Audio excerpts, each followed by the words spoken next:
How do you start a mobile bar or mobile bartending business in the state of Pennsylvania? What do you need for licensing, insurance? What are the necessary steps to get over that first initial hump and get you to your first event? We have a mobile bar not in Pennsylvania. It's a great business to have. We've had our $10,000 to $12,000 months, and that's just as a side business. So there's a lot of money to be made, but this first initial step is the biggest headache. And keep in mind, laws change. Even counties within certain states can be different. So be sure to do your own research. This is not legal advice, and consult the necessary parties before you do move forward and start pouring drinks. But Pennsylvania is a dry hire state. Technically, you can serve the alcohol in your mobile bar or in your mobile bartending business, but you need to have a brick and mortar location.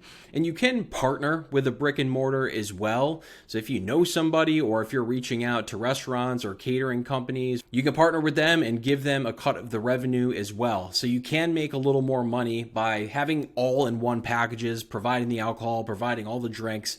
If you don't have a brick and mortar, it is what is called a dry hire. So a dry hire is the client provides the alcohol, you bring everything else. Is a dry hire profitable? This is a very common question that we do hear.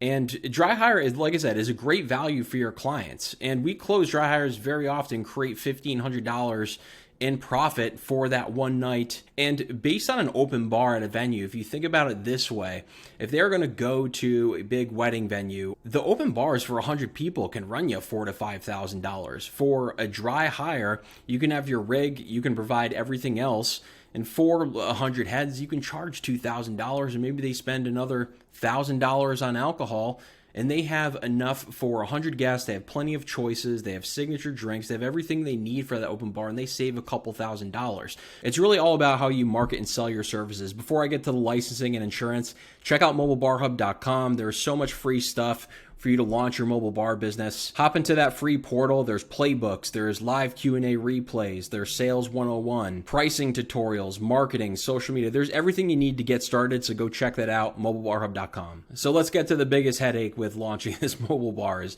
the licensing and insurance. And it's hard to find this information because the government is just, they gatekeep this stuff, and it's just hard to get in contact with people.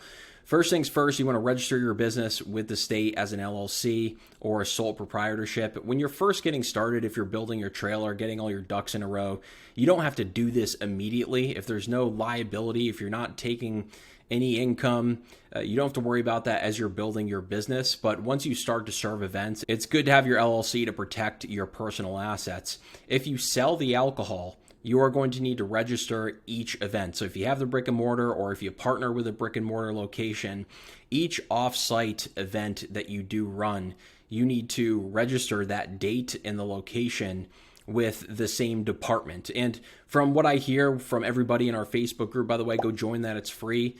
Everybody says this is very easy. Nobody's had any issues with registering for events. You'll need an MFF license or a mobile food facility license. This is provided by the Department of Agriculture in the state of Pennsylvania.